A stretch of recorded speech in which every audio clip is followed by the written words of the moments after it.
Well, this is Pastor Jeff Short and the Reverend Mel McGinnis, and we're going to be talking about what is in the news right now. The election's coming up in November, and we're talking about Christians and Donald Trump, and we're still talking about whether a Christian should vote for Donald Trump. Now, we've already talked about Hillary Clinton and totally eliminated her from the consideration.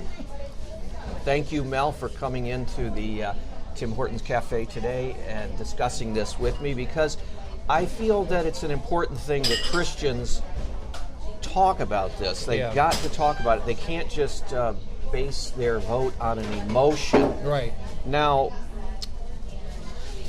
we talked about a couple months ago on this topic, or even longer, maybe a couple months ago. Have you been thinking more and more about this issue of Donald Trump and Christians and voting and whatnot? Hey, now, the latest, I don't know if you've heard the latest, it's literally less than 24 hours old. I don't know if you're aware of theologian Wayne Grudem, wrote a letter a month or so ago, basically saying voting for Donald Trump would be the morally right choice for Christians, and he laid out an argument for that. Mm-hmm. And I responded in one of my videos 2-3 weeks ago about his article and criticized it for being overly positive and a little bit naive, and so I was skeptical of Wayne Grudem's points. But the latest on Wayne Grudem is that he has now removed his endorsement of Donald Trump. He did it last night before the debate, and the reason he did it was because of character issues, his language toward women, and some of his Donald Trump's private conversations in respect to women. Grudem goes on, he says, there is also an argument on the other side. This election is more than a choice between two candidates. Americans are making a choice between two very different political parties, two very different views of government, two very different Supreme Courts, and two very different futures for our country. One of them is much more consistent with the biblical teachings than the other. There are enormous differences between the candidates and the two parties, differences that I still think have a great significance. So he's saying, hey, I'm not saying I'm not going to vote for Trump here. The differences concern not only Supreme Court, but also religious freedoms, abortion, gender identity regulations, rebuilding our military, protecting us from radical Islamic terrorism, securing our borders, supporting Israel, reducing taxes and regulations so the economy will grow and create jobs, increasing school choice, reforming healthcare, allowing wise use of all forms of energy, reducing racial animosities, and many other issues. These differences will determine the kind of nation we leave our children and grandchildren. So, he is not saying that don't vote for Trump. Grudem is just simply saying, I can't positively endorse Trump the way I initially did, because I've learned more about his character. Mm-hmm. It doesn't say, well, when push comes to shove, I'm going to vote for him or not vote for him. He's saying simply, he's walking back his glowing endorsement that he gave months ago. Now, you're kind of leaning toward a third-party candidate. I understand where you're coming from. I understand that thinking, because it's based on principle. I'm just going to vote for the best candidate, period. Mm-hmm. Right. I mean, I'm not going to try to calculate the outcome and say, well, this vote, if I don't vote for this, then that person will be president. It's just a vote on pure principle. And then you can, but the question I have is, are you therefore in any way responsible for not blocking Hillary Clinton? I think that's something I have to consider and live with. That's a very good question. And as I'm thinking about that question, I also think of what my brother-in-law, a fellow pastor, has said with regard to individuals you can't vote for, then step back, look at the party platforms, and make a decision based on the party platform. And I see that line of thinking as principled.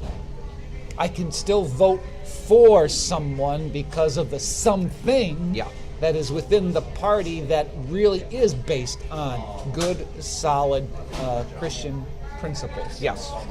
And so that's kind of something we have to consider. And I agree with Grudem's original article. To vote third party is basically to not block a Hillary Clinton run for the office. And my feeling kind of has come around to the idea that we have to throw something in the road of this progressive agenda. We have to throw a block. We have to throw a roadblock, even if it has to be a Donald Trump. We have to interrupt this juggernaut coming down. It may only be a few years that we can block that juggernaut, but we have to try to do anything we can. And like when we fought the Nazis, we had to team up with Stalin. Stalin, this was one of the great mass murderers of all time, the awful communist leader, and yet we were fighting alongside his forces to defeat the Nazis. And we didn't have to like Stalin, we didn't have to endorse Stalin, his character, all this stuff, to use his military assistance in defeating Nazism. And I see the same way with Trump.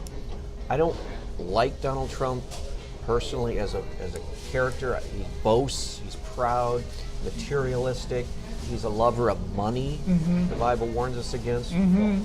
He talks down to people.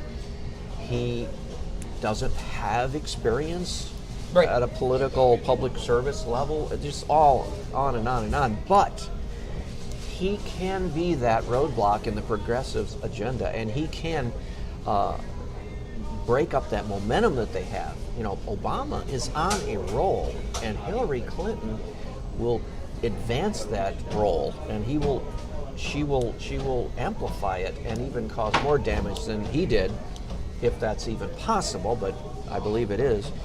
And so possibly we can break that up before it happens. Now, Wayne Grudem says, therefore I am deeply reluctant to simply walk away from the process and discuss or vote for a write-in candidate in order to register a protest against both parties.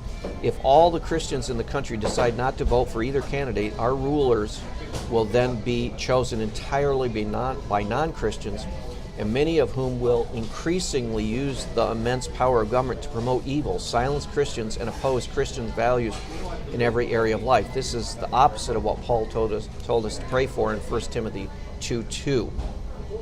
So that is something to think about if you vote third party. It's basically saying we're going to let the non-Christian, if all the Christians vote third party, it's basically giving all the non-Christians the power to elect. Yeah, I'm trying to think 1 Timothy 2:2, that if I understand, that we would live good and peaceful lives.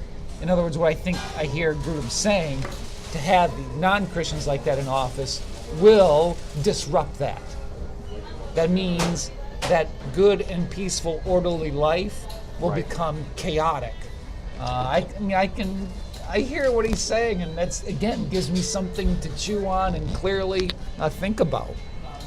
Yeah, he's in 1 Timothy 2.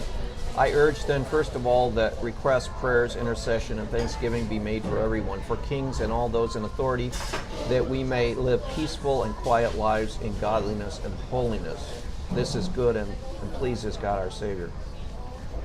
So we need to do what we can to stop evil, and even sometimes if that means voting for people that we wouldn't normally vote for, or desperate times call for desperate measures.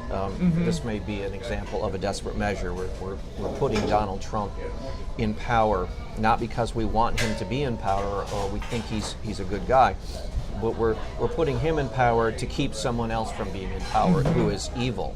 who is sinful. Donald Trump, for all his flaws, I don't think is evil, right? I don't characterize him as evil. I don't see him as having an agenda, for example, of redefining the family. He doesn't want to necessarily upturn Christian morality. He is selfish. Yep. Yep. He is sinful. Yep. But I would not use the term evil to characterize him.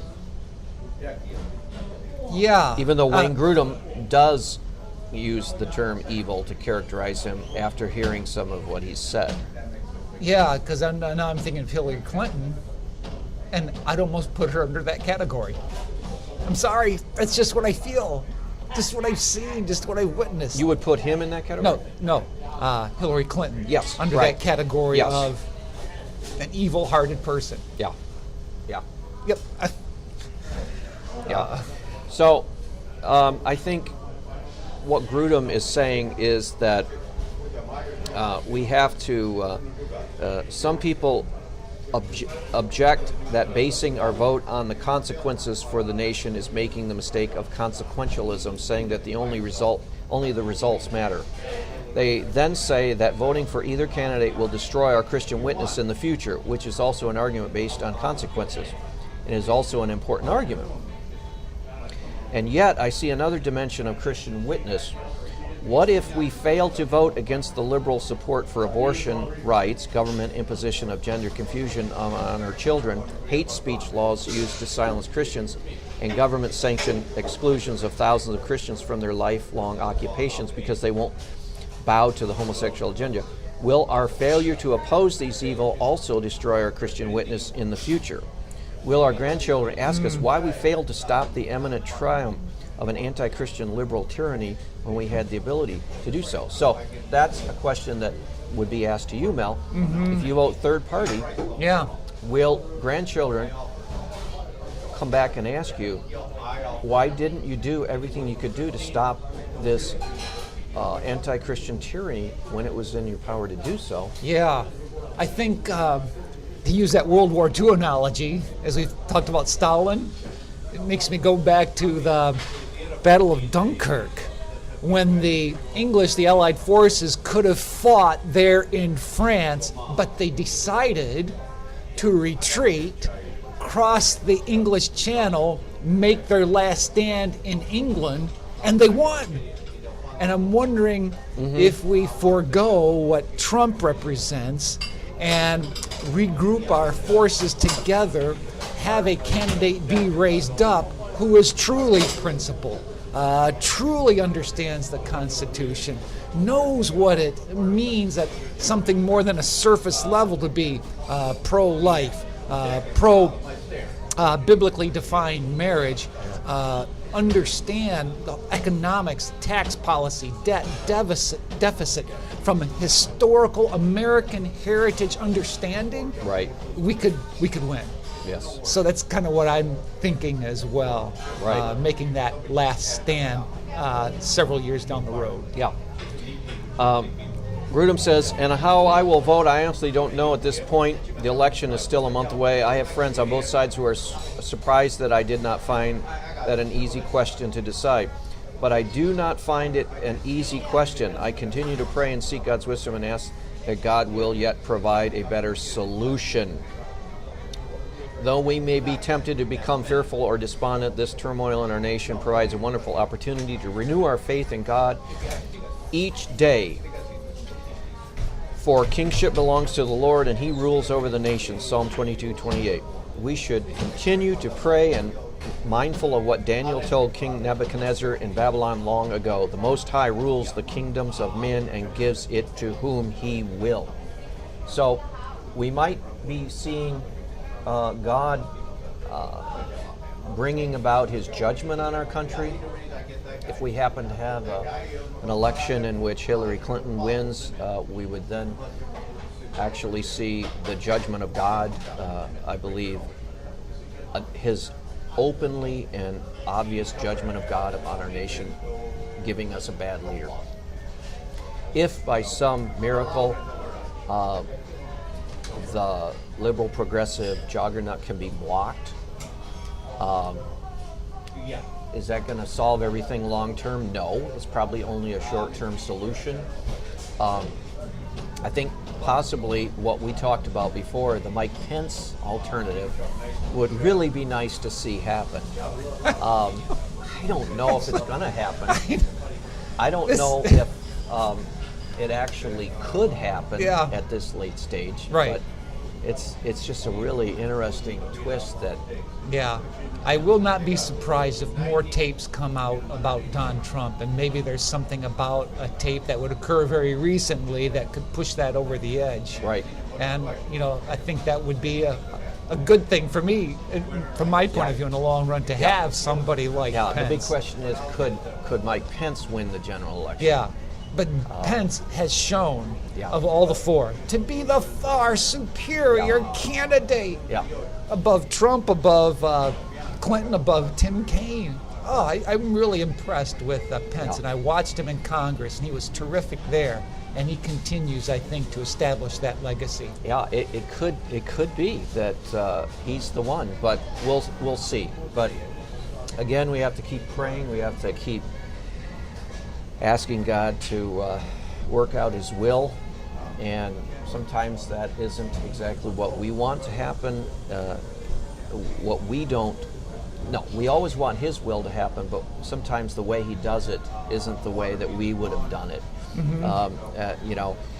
We don't know the secret things of God. We don't know what His plan is, but we just got to keep praying.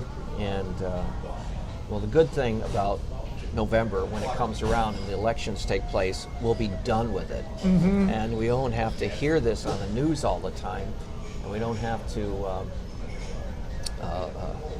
be brainwashed with political ads and all this stuff. We're pretty much spared here, though, in New York. I can't imagine what it's like in those battleground states where they're hearing them all the time. Now, we do really get them in New York, but I have a feeling they're even far more intense in places like Ohio, Florida, Pennsylvania. Yeah, it's really bad. It's really bad. And the news, you can't even turn on the news without hearing about the election. I didn't actually watch any of the debates. I figured I had heard enough about both of the candidates. I wasn't going to hear anything new, and I just didn't want to tune in and see what they were going to say to each other because Right, and that may have been a good choice. I actually watched last night's debate with my nephews who were in town. I wanted to apologize to them because of the content that was in that debate. Yeah. How pathetic that this is what we have for presidential candidates. To me, like somebody said, it's the American people who have lost. Yep. Nobody really won last night. It's the American people who have lost. Yeah, and the way that the whole civic public discourse has gone downhill. Exactly. And the level of attacks by each candidate, it's just, it's a bad example, but it's a far cry from the Lincoln-Douglas debates, and even a far cry, I think, from the Reagan-Carter, Reagan-Mondale debates. That was only, 20, 30 years ago. Yeah, I mean, we've seen the presidential campaigns go down the hill as more and more people have access to smartphones and internet and 24/7 information. It just seems like instead of getting better, it's gotten worse. Yeah. And the substance, and you look at the millennial generation. Yeah. And wow, voting on the surface, superficial thinking. Yep. Experiential, feeling-based voting. It's just, it doesn't look good for the future of this country. And yet, as Christians, we realize that sinful man, fallen humanity, will not get better on its own. Right. Unless God intervenes, unless His grace comes, His sovereign Spirit stirs the hearts of people, they are going to go downhill. Yep. Our nation will go downhill. Yep. And That's why it's so important to be part of the holy nation, that kingdom that Jesus has come to proclaim, and we can be part of that, Yes. along with anybody who calls upon the name of the Lord. That's where our real hope for a nation is. Yes. A nation that transcends all these geopolitical all of kingdoms this on earth. squabbling and all of this stuff. We have, our citizens are of another kingdom. Yep. You know, we're just passing through. Yep. We're pilgrims, as Right. the Bible says. This is not our home. This is not the ultimate. I mean, the secularists, for them, this is it. Yeah. They have no Yes. higher vision. So everything revolves around politics and economics. They have no higher vision. And we as Christians have a greater vision, and that is the kingdom of God. Yeah, yeah. And isn't that the God of the secularists? Government today, and we can see that in modern liberalism and progressivism. That's where it's going. That's where and it's it's a shame to see that we have so-called evangelicals. You may have seen the letter that's for Never Trump. No, I didn't see it. But Who signed it? Guys like Jim Wallace and others who are part of the churches called progressive. Oh, yeah. I mean, to me, Yeah. progressive That's and expected. evangelical are mutually exclusive. Yeah. And yet they're touted by the media as evangelical. Oh, yeah. So watch that That's when you part of it. see individuals like that come out and Oh, yeah. say Never Trump. Oh yeah, there is that segment of the evangelical world that somehow can separate their life from their faith. Yep. They bifurcate their Christian worldview and say, okay, this is politics, this is my faith. I can walk into the church and share my biblical experience, but then out there in the world, I am secular and do all that. And they do that, and that's not the biblical worldview. The biblical worldview lets your Christianity inform everything you decide. Yeah. And that's why we're struggling with the likes of Donald Trump. We want to let our vote be an expression of our faith. Mm-hmm. It's difficult with a candidate that has so many flaws. Mm-hmm. It's not difficult for a biblical Christian to look at Hillary Clinton and say, no way, never. Yeah. But it is difficult to look at a Donald Trump and say, maybe, possibly, I will vote for him. Yeah. It's difficult, but I think for me, this latest revelation about Donald Trump and his coarse language and his lewd language and his thinking, we want to teach children, we want to teach Christians that this is not how you speak, this is not how you conduct yourself, it's not how you think. But on the other hand, we want to say this is a flawed candidate. We're not voting for a Sunday school teacher. We're not voting for a pastor of our church. We are voting for a president.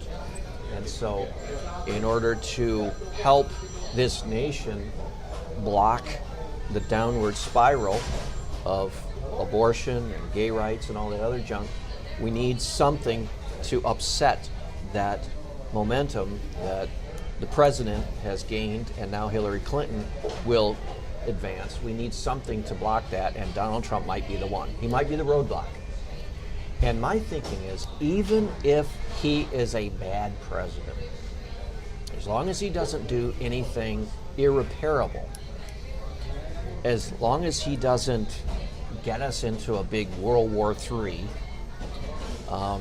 even if he becomes president and just doesn't do much at all, that will be better than having somebody like a Hillary Clinton who does a lot in the bad direction. Yeah. I mean, I would say that we are already in World War III with Islam, but I think with Trump, as you were saying, I just don't want him to push the button to create some kind of nuclear confrontation, whether it be with North Korea, Russia, or China. Right. And that's a thing that makes me, wonder. Yeah. But these deals that Clinton has been doing with the administration, it makes you wonder if something is being set up in a very underhanded way, which may catch us by surprise with how nuclear technology is now being spread around, even to a place like Iran. And so and Obama just basically gave them the path to it. Yeah. And I don't think Trump would have ever done that. I don't think he would have Yeah, ever struck a deal right, like that. right. So it looks like, for me right now, reluctantly, yes, I'm going to be voting for Donald Trump. Could there be something that is revealed that would change that? Yes, there could be. I mean, how low does Donald Trump's character go? That's the big question. If it's as low as it is now, it's bad, but I still think I would vote for him. But if it goes way down, there could be a point where I just say no. Nah. I mean, I'll just sit this one out. I just won't do it. I won't pull a lever for him. I don't want to empower him. But as of right now, I think that I could deal with his crudeness. If he cleans himself up, his speech, and he starts hanging around with Ben Carson and starts hanging around with some good Christians like Dobson. Dobson says that he is a baby Christian. I don't know about that. I mean, but maybe he is. Maybe he's come into an understanding of what's really important. Yeah. But if he surrounds himself with Christians and he learns from them, I just read in Time magazine that his advisor right now is like this Paula White. Yeah. It's like, okay, well, I don't know how much she's going to help him, but I don't know much about her, but Yeah, it's if he can surround himself with people that might help him, and he can be the person at a minimal level that would be acceptable in a position like president, well, that might be the way to go. So we just so in conclusion, we're basically saying pray about your vote, pray and think about it deeply. Don't be swayed by the news media. Yep. All this stuff that's swirling about. Think and then vote from your Christian worldview, vote from your Christian conscience. And then in the end, leave it to the Lord. Yep.